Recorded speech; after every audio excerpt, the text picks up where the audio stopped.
నమోస్తు రామాయ సలక్ష్మణాయ దేవ్యై చ తస్యై జనకాత్మజాయై నమోస్తు రుద్రేంద్రయమానిలేభ్యో నమోస్తు చంద్రార్కమరుద్గణేభ్య. జై శ్రీరామ్. జెండాపై కపిరాజు కథ. హనుమంతుడు ఓడిపోయాడా? అసలు హనుమంతుడికి ఓటముందా? ఒకవేళ ఓడిపోతే ఎవరి చేతిలో ఓడిపోయాడు? అసలు ఆ హనుమంతుడిని ఓడించిన ఆ ధీరుడెవరు? జెండాపైకి ఆ కపిరాజు ఎలా వచ్చారు? ఆ జెండాపై కపిరాజు కథ ఏంటి? ఇవన్నీ మనకి పరాశర సంహిత అనే గ్రంథంలో లభిస్తాయి. ఈ విషయం ఇప్పుడు మనం తెలుసుకుందాం. పూర్వం మహాభారత కాలంలో, ద్వాపర యుగంలో అర్జునుడు, పాండవ మధ్యముడైన అర్జునుడు 4 దిక్కులా విజయాన్ని పొందాలని చెప్పి ముందుగా తూర్పు దిక్కుకు వెళ్ళి అక్కడ ఉన్నటువంటి రాజులందరినీ లొంగదీసుకొని, సామంత రాజులతో సహా అందరినీ లొంగదీసుకొని దక్షిణ దిక్కుకు వచ్చి దక్షిణాదిన ఉన్నటువంటి రాజులందరినీ లొంగదీసుకున్నాడు. ఆ తర్వాత దక్షిణ సముద్రానికి వెళ్ళాడు. దక్షిణ సముద్రానికి వెళ్ళి అక్కడ రామసేతును చూశాడు. రాముడు నిర్మించిన వంతెను చూశాడు.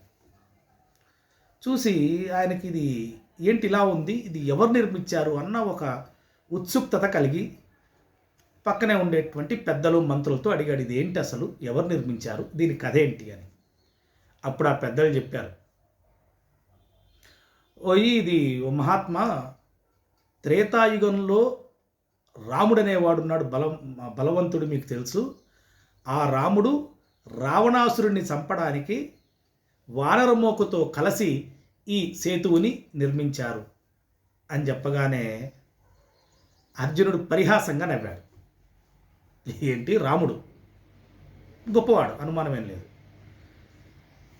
ఎంతో ధనుర్బాణం కలిగినటువంటి, ధనుర్బలం కలిగినటువంటి రాముడు ఇలా నిర్మించడం ఏంటి, ఇంత కష్టపడి నిర్మించడం ఏంటి, బాణాలతోటి నిర్మించవచ్చు కదా, బాణాలతో వంతెన నిర్మించవచ్చు కదా అని అనగానే అక్కడికి హనుమంతుల వారు వచ్చారు.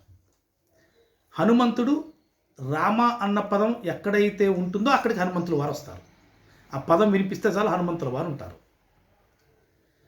అప్పుడు హనుమంతుల వారు ఈ అర్జునుడితో ఈ విధంగా అన్నాడు, ఓయి అబ్రవీన్మారు చిర్భూపం గంధార్వతం సావృతం యదుక్తమధు నారాజన్ భవతాహేళనానృతం. నీవు పరిహాసంగా ఏదైతే చెప్పావో, గర్వంతో నిండిపోయినటువంటి ఆ అర్జునుడితోటి హనుమంతుడి ఈ విధంగా అన్నాడు, మీరు హేళనగా చెప్పిందంతా ఇప్పుడు ఎగతాళి చేశారు కదా, అది అబద్ధం, అదంతా అనృతం, అసత్యం. రాముడు ఎప్పుడు తప్పు చేయడు, రాముడు ఎప్పుడు తప్పు నిర్ణయం తీసుకోడు. రాముడు తీసుకునేటువంటి నిర్ణయం ఖచ్చితమైనటువంటిది, సరైనటువంటిది. ఎందుకో చెప్తాను, వినండి. ఈ శరాలతోటి నిర్మించినటువంటి వంతెనను నిర్మించలేక రాముడు, కానీ ఆ వంతెన నిలబడదు. ఎందుకు నిలబడదు అంటే, పర్వతాల్లాంటి పర్వతాలతో సమానమైన ఏనుగులు వాటి మీద నుంచి వెళ్ళాలి, వానరులు బలమైనటువంటి వానరులు వెళ్ళాలి, సైన్యం వెళ్ళాలి. ఒక్క అడుగేసినా సరే అది కూలిపోతుంది. అందుకనే ఈ పర్వతాలను తీసుకొచ్చి వంతెన, రాళ్ళను తీసుకొచ్చి వంతెన నిర్మించారు అని చెప్పగానే, అని చెప్పి, ఒకవేళ నీవు అలా నిర్మిస్తే నేను నా ఒక్క అడుగుకి గనక ఈ వంతెన నిలబడగలిగితే నీవు నిజం చెప్తున్నావని నేను ఒప్పుకుంటాను.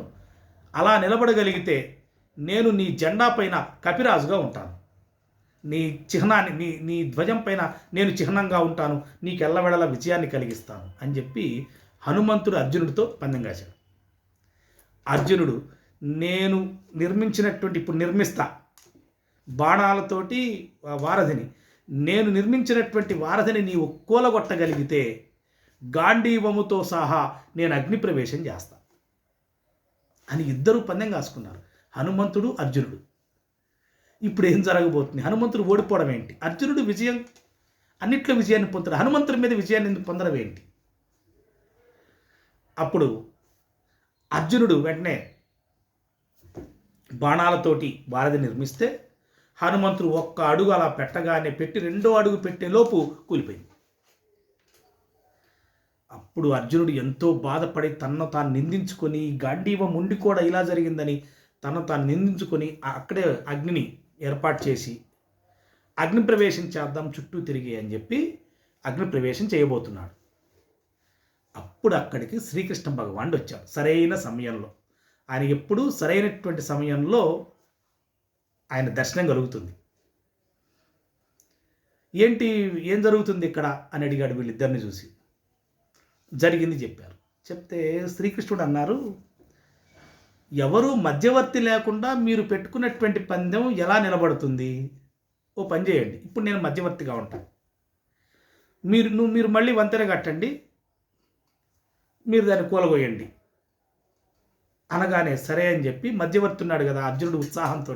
ఎందుకు ఆ ఉత్సాహం? కృష్ణుడు వచ్చాడు. కృష్ణుడు వస్తే ఇక ఆయనకి బలం, ఇంకా ధైర్యం.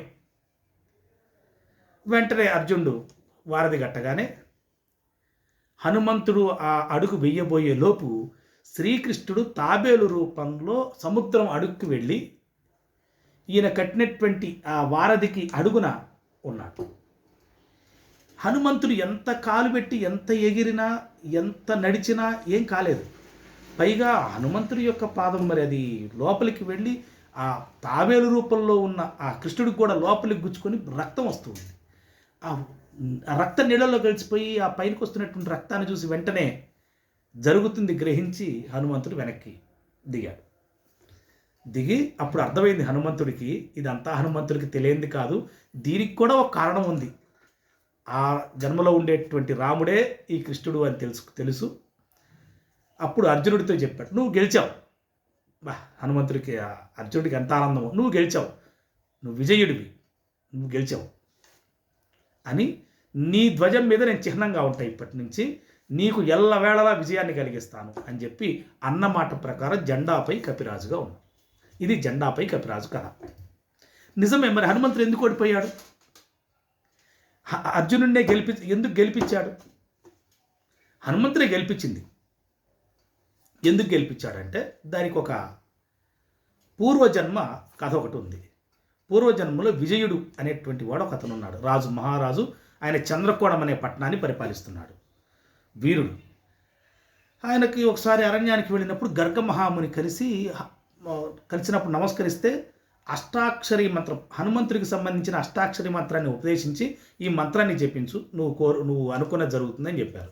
ఆయన మంత్రాన్ని జపించగానే, నిష్ఠగా జపించగానే హనుమంతుడు ప్రత్యక్షం అవ్వగానే ఏం కావాలి అని హనుమంతుడు అడిగాడు సంతోషంగా.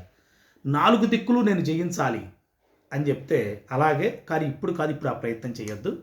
ద్వాపర యుగంలో నీవు ఇంద్రుడికి కొడుగ్గా విజయుడిగా జన్మిస్తావు, అప్పుడు నీవు 4 దిక్కుల జన్మిస్తావు, 4 దిక్కుల జయిస్తావు. అప్పుడు ఒకవేళ నీకు నాకు గనక ఇక భవిష్యత్తులో పోటీ జరిగితే, ఏ పోటీ జరిగినా సరే నువ్వే గెలుస్తావు, నీ చేతిలో నేను ఓడిపోతాను అని సాక్షాత్తు హనుమంతుడే చెప్పాడు.